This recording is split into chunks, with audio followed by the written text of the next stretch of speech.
3 metrga 2 metrlik juda ham chiroyli ko'chma do'kon qilayotgan edik. Uni kuzatuvchilarimiz bilardi. Ish jarayoni bitmagan holatini ko'rishgan edi.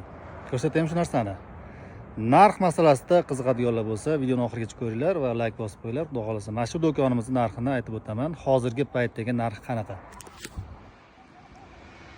Bu fasadi tunikabond qilindi. Adelkalari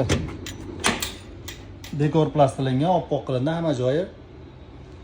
Elektromontajlar qilingan. Mana bu joyda o'sha nima deydi, toster, o'sha ishlaydigan jihozlar uchun foydalanganlar. Tepada konditsioner uchun qo'yildi.